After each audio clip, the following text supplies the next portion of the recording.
அல்ஹம்துலில்லாஹ். கண்ணியமிக்க ஹாஜிமார்களே, நாம் இப்போது அரஃபாத்திலே இருக்கின்றோம். நான் ஏற்கனவே சொன்னதைப் போல உச்சி நேரத்திலிருந்து அரஃபாத்துடைய நேரம் என்பது ஆரம்பிக்கிறது. அதற்கு முன்பதாக நம்முடைய தேவைகளை எல்லாம் முடித்துக்கொள்ள வேண்டும். அரஃபாத்திலே குளிப்பது என்பது சுன்னத்தாக இருக்கிறது. முடிந்தால் குளித்து கொள்ளலாம். ஆனால் ஹஸரத் அப்துல்லா இப்னு உமர் ரலியல்லாஹு போன்றவர்கள் அரஃபாத்திலே தங்கியிருக்கக்கூடிய அந்த அசருக்கு பின்னால் குளித்திருக்கிறார்கள். அரஃபாத்துடைய நேரத்தில் குளிப்பது என்பது அவர்கள் செய்திருக்கிறார்கள். ஆனால் நம்மை பொறுத்தவரை நம்முடைய அமல்கள் பாதிக்காமல் இருக்க வேண்டும் என்று சொன்னால் முற்கூட்டியே அந்த தேவைகளை எல்லாம் முடித்து கொள்ளலாம். சுய தேவைகள், மலஜலம் கழிப்பது, மற்ற தேவைகளை எல்லாம் ஓய்வெடுத்துக் கொள்வது, உறங்குவது என்பதெல்லாம் சூரிய உச்சிக்கு முன்பாக நாம் செய்து கொள்ள வேண்டும். இன்னும் சொல்லப்போனால் சாப்பிடக்கூடிய விஷயத்தை கூட முன்பே செய்துவிட்டால் மிகச் சிறந்தது.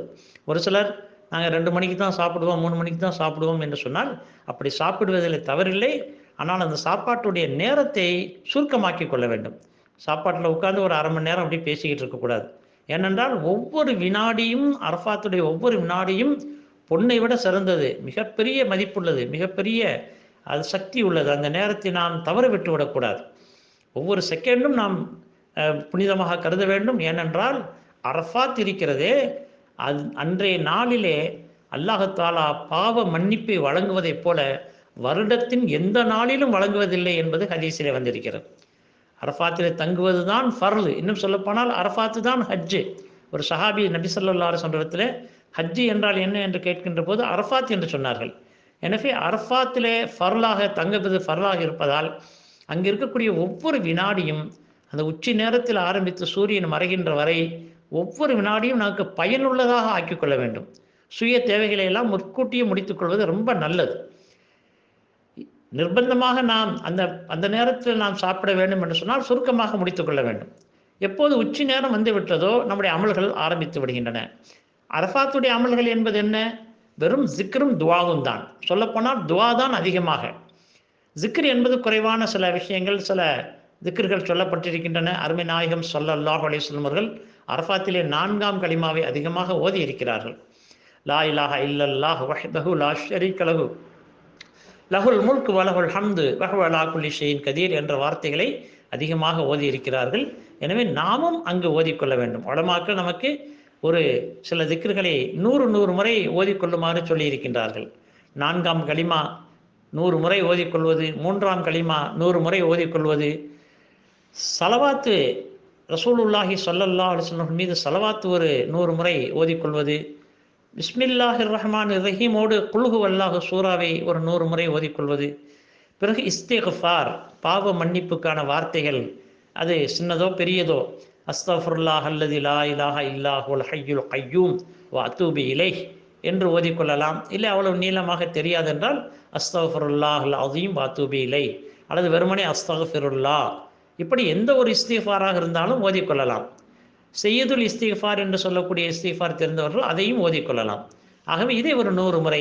ஆக 5 விஷயங்கள் சொல்லப்பட்டன. ஒன்று 4ஆம் கலிமா, பிறகு 3ஆம் கலிமா, பிறகு ஸலவாத்து, பிறகு குல் ஹுவல்லாஹு சூரா பிஸ்மில்லாவோடு 100 முறை, பிறகு இஸ்திக்ஃபார். இந்த 5 திக்ர்களையும் அமைதியாக, நிம்மதியாக, பரபரப்பு இல்லாமல், வேக வேகமாக சொல்லாமல் அமைதியாக சொல்ல வேண்டும். அப்படி சொன்னால் கிட்டத்தட்ட ஒரு 3/4 மணி நேரம், 1 மணி நேரம் ஆகும். 12 மணிக்கு சுமார், உதாரணத்துக்காக சொல்லுகிறேன், 12 மணி என்பது உச்சி நேரம் அங்கே என்ன என்பதை அங்கு போய் தெரிந்து கொள்ளுங்கள். அந்த 12 மணிக்கு சுமார் ஒருத்தர் ஆரம்பிக்கிறார் என்று சொன்னால் இந்த திக்ர்களை 1 மணிக்கு முடித்து விடலாம். அதற்கு பிறகு கொஞ்சம் துவா செய்து விட்டால் லுஹருடைய நேரம் வந்துவிடும். லுஹருடைய நேரத்திலே கூடாரத்தில் தங்கியிருக்கக்கூடிய நாம் நம்முடைய கூடாரத்தில் லுஹருடைய தொழுகையை முடித்து கொள்ள வேண்டும். யார் மஸ்ஜிது நமீரா என்று சொல்லக்கூடிய அரஃபாத்துடைய மஸ்ஜிதுக்கு சென்றிருக்கிறார்களோ அவர்கள் அங்கு இமாம் தொழுகை வைப்பார். அதாவது ஹுத்பாவும் ஓதப்படும். அங்கு இமாம் எப்படி தொழ வைக்கிறார், இமாமை பின்பற்றக்கூடியவர்கள் ஜம்மு செய்து தொழுவார்கள். அதாவது லுஹரையும் அசரையும் இணைத்து தொழுவார்கள். யார் இமாமை பின்பற்றி தொழுகிறாரோ, அதாவது அரஃபாவுடைய நமீரா மஸ்ஜிதுடைய இமாமை பின்பற்றக்கூடியவர்கள் லுஹரையும் அசரையும் ஜம்மு செய்து தொழுவார்கள். ஹனஃபி மதுஹபை பொறுத்தவரை தனியாக தொழுதாலோ அல்லது சென்றிருக்கக்கூடியவர்கள் அங்கு இமாமத் செய்தாலோ கூடாரங்களிலே தொழுது கொண்டாலோ அந்தந்த நேரத்திலே அந்தந்த நேரத்து தொழுகைகளை தொழுது கொள்ள வேண்டும். நான் முதல்ல சொன்னதை போல முசாஃபிராக இருந்தால் 2 ரக்காத்து தொழுது கொள்வார், முகீமாக இருந்தால் அவர் 4 ரக்காத்து தொழுது கொள்வார். லுஹருடைய தொழுகையை லுஹருடைய நேரத்திலே தொழ வேண்டும், அசருடைய தொழுகை அசருடைய நேரத்தில் தொழ வேண்டும். சிலர் ஆர்வப்பட்டு நம்முடைய தமிழ்நாட்டுடைய கூடாரங்கள், இந்தியாவுடைய கூடாரங்கள் அமைக்கப்பட்டிருக்கக்கூடிய இடத்திலிருந்து ஒரு 3-4 கிலோமீட்டர் தள்ளித்தான் மஸ்ஜிது நமீரா, நாங்கள் அங்கு சென்று தொழப்போகிறோம் என்று சொல்வார்கள். அப்படி போகக்கூடியவர்கள் போகும்போதும் சிரமத்தோடு செல்வார்கள். போய் திரும்பி அந்த தொழுகையை முடித்துவிட்டு தன்னுடைய கூடாரத்தை தேடி அலைந்து வந்து சேருகின்ற போது அசர் நேரம் கூட ஆகிவிடும். எனவே அவர்கள் அரஃபாத்துடைய அமல்களை உருப்படியாக செய்ய முடியாது, ஒழுங்காக செய்ய முடியாது, வந்து களைப்போடு படுத்து விடுவார்கள். எனவே நம் கூடாரத்திலே தங்கிக் கொள்வதுதான் நடைமுறையிலே சாத்தியமானது, சிரமம் இல்லாதது, அமல்கள் நமக்கு பாதிக்காது. எனவே நம்முடைய அந்த 5 திக்ர்களை முடித்தவுடன் ஸுஹருக்கு பாங்கு சொல்லி நம்முடைய கூடாரத்திலே ஜமாத்து நடந்தால் ஜமாத்தோடு சேர்ந்து தொழுது கொள்ளலாம், இல்லை என்றால் தனியாக தொழுது கொள்ளலாம். அந்த தொழுகையை தொழுது முடித்தவுடன் சலாம் கொடுத்தவுடன் தக்பீர் சொல்லி பிறகு தல்பியா சொல்லி ஸலவாத் ஓதி துவா செய்ய வேண்டும். இப்போது ஸுஹரிலிருந்து அசர் வரை துவாவுக்குரிய நேரம். நான் இஹ்ராமுடைய விஷயத்தை சொல்கின்ற போது துவா எப்படி செய்ய வேண்டும், அல்லாஹ்வை எப்படி அழைக்க வேண்டும், அருமை நாயகம் ஸல்லல்லாஹு அலைஹி வஸல்லம் அதிகமாக ஸலவாத் ஓத வேண்டும், பிறகு துவா செய்ய வேண்டும் என்ற விஷயத்தை சொல்லி இருக்கிறேன். எனவே அதே போல இப்போதும் அரஃபாத்திலே அமர்ந்து நாம் துவா செய்ய வேண்டும். அதான் ஹதீஸில் வந்திருக்கிறது, ஒரு ஹாஜி தனக்காக மக்ஃபிரத் பாவ மன்னிப்பு கேட்டால் அல்லாஹ் அவரை மன்னித்து விடுவான். யாருக்காகவெல்லாம் அவர் மன்னிப்பு கேட்பாரோ அத்தனை வரையும் அல்லாஹ்தாலா மன்னித்து விடுவான் என்ற கருத்துப்பட ஹதீஸில் வந்திருக்கிறது. 400 பேருக்கு ஒருத்தர் துவா செய்தாலும் அவர் அத்தனை பேருடைய பாவங்களையும் அல்லாஹ் மன்னிக்க தயாராக இருக்கிறான். அதனால்தான் இங்கு செல்லுகின்ற போது நம்முடைய உறவினர்கள், நண்பர்கள், நீங்கள் எங்களுக்கு ஹஜ்ஜிலே துவா செய்யுங்கள் என்று சொல்லி அனுப்புகிறார்கள். ஹஜ்ஜிலே துவா செய்யுங்கள் என்றாலே அரஃபாத்திலே துவா செய்யுங்கள் என்பதுதான் பொருள். என்னென்றால் அரஃபாத்து தான் ஹஜ்ஜு. மக்காவிலோ ஹரமிலோ மற்ற இடங்களிலே செய்யக்கூடிய துவா இருக்கிறதே, அது ஹஜ்ஜுக்கு வரும்போது செய்த துவா, ஹஜ்ஜுக்கு வந்திருக்கும் போது செய்த துவா. ஹஜ்ஜுடைய துவா என்பது அரஃபாத்துடைய துவா தான் என்பது தெளிவான விஷயம்.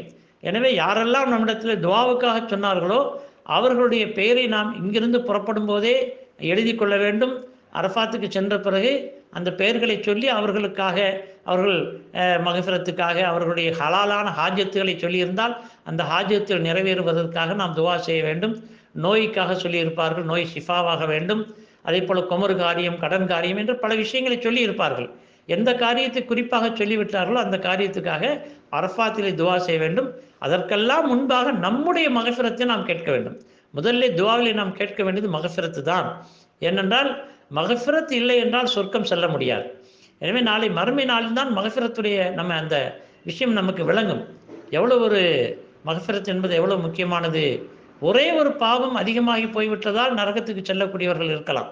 எனவே முழுமையான மன்னிப்பு அரஃபாத்திலே அல்லாஹ்தாலா எப்படி மன்னிப்பான் என்றால் அன்று பிறந்த பாலகனை போன்று நம்மை ஆக்கி விடுவான். அன்று பிறந்த பாலகன் எப்படி குற்றமற்றவனாக பாவமற்றவனாக இருப்பாரோ அதே போல அல்லாஹ்தாலா ஹாஜியை அப்படி மன்னிப்பான், துடைத்து எடுத்து விடுவான். முழுவதுமாக நம்முடைய பாவங்கள் அனைத்தும் மன்னிக்கப்பட்டு விடும். எனவே அரஃபாத்திலே கண்டிப்பாக நம்முடைய பாவங்கள் மன்னிக்கப்படும் என்பதிலே யகீன், உறுதி, நம்முடைய மனதிலே உறுதி இருக்க வேண்டும்.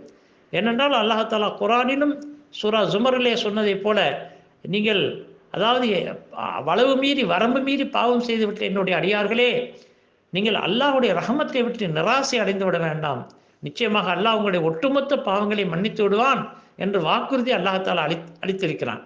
எனவே நாம் இப்படி நினைத்து விடக்கூடாது. நம்ம செஞ்சிருக்கோம், எவ்வளவோ அக்கிரமம் பண்ணியிருக்கிறோம், எவ்வளோ பாவம் செஞ்சுருக்கோம், நம்மளை எங்கே அல்லாஹ் மன்னிப்பான் என்றெல்லாம் நினைத்தால் அதுதான் அவர் பெரிய பாவி என்பதற்கான அத்தாட்சி ஆகிவிடும்.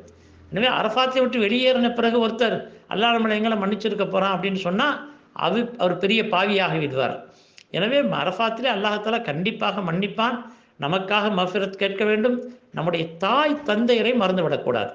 எந்த துவாவிலே தாய் தந்தையரை பற்றி நாம் கேட்கவில்லையோ அது வெறுப்புக்குரிய துவா என்பதை நாம் மறந்துவிடக்கூடாது. எனவே தாய் தந்தையருக்கு, உடன் பிறந்த இரத்த பந்த உறவினர்களுக்கு, உடன் பிறந்த சகோதர சகோதரிகளுக்கு, இன்னும் நம்முடைய அண்டை வீட்டார்களுக்கு, மற்ற உறவினர்களுக்கு, யாரெல்லாம் துவாவுக்காக சொன்னார்களோ அவர்களுக்காக என்று எல்லோருக்காகவும் துவா செய்ய வேண்டும். குறிப்பாக ஒட்டுமொத்த உம்மத்துக்கு, இந்த முஸ்லீம் சமுதாயத்துக்கு துவா செய்ய வேண்டும். இந்த முஸ்லீம் சமுதாயம் பல நாடுகளிலே பலவிதமான சிரமங்களை அனுபவித்து கொண்டிருக்கிறார்கள்.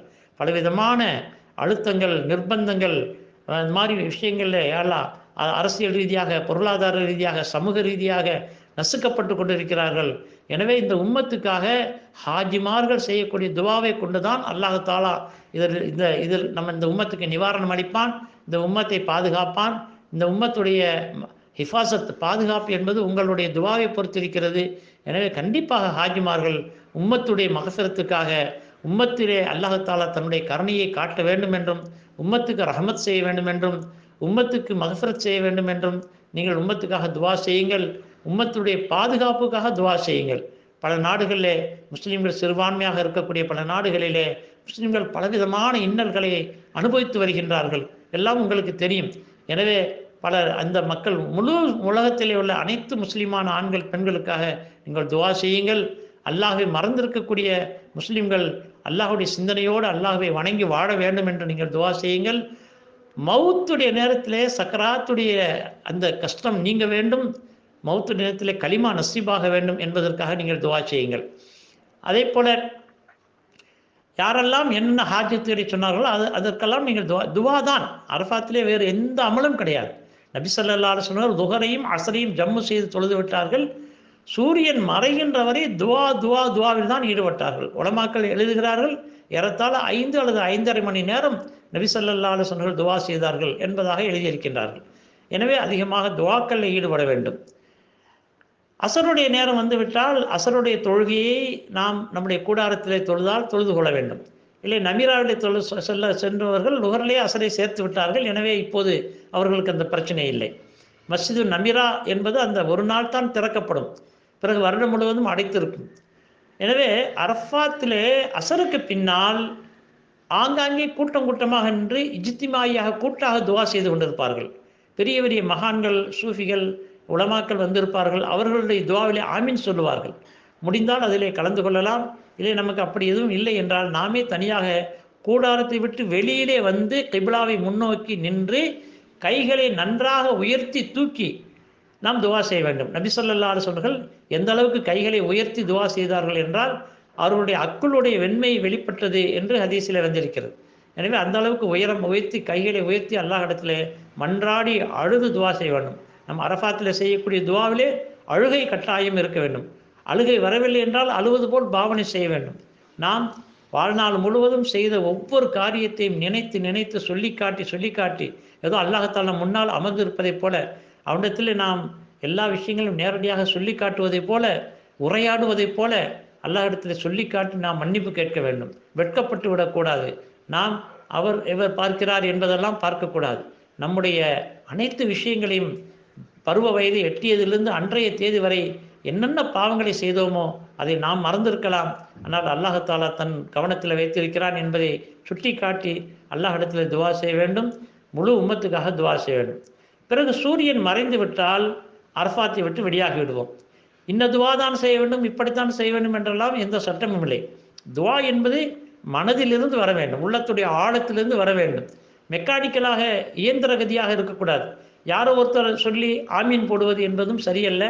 சில புஸ்தகங்களை வைத்துக்கொண்டு அதில் உள்ளதை மனப்பாடம் செய்ய முடியவில்லை என்பதால் படிப்பதும் என்பதும் சரியல்ல. ஆனால் அதே நேரத்தில் அது கூடும்.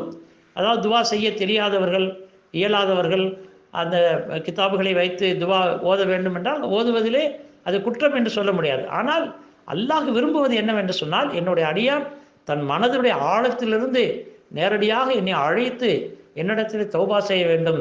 அதாவது தௌபாவும் செய்ய வேண்டும், அதை மறக்கக்கூடாது. தௌபா என்பது என்ன, நான் ஆரம்பத்தில் சொல்லிவிட்டேன். தௌபா என்பது இந்த பாவத்தை நான் இனிமேல் செய்ய மாட்டேன் என்று அல்லாஹ் இடத்திலே உத்தரவாதம் கொடுத்து அந்த செய்துவிட்ட பாவத்துக்கு மன்னிப்பு கேட்பது. பெரும் பாவங்கள் தௌபா செய்யாமல் மன்னிக்கப்படுவதில்லை என்று குர்ஆன் கூறுகிறது. இல்லாமன் தாப, தௌபா செய்யாமல் மன்னிக்கப்பட மாட்டாது என்பதால் நாம் பெரும் பாவங்கள் செய்திருந்தோம் என்று சொன்னால் அதற்காகவும் அல்லாஹ்விடத்தில் தௌபா செய்து கொள்ள வேண்டும்.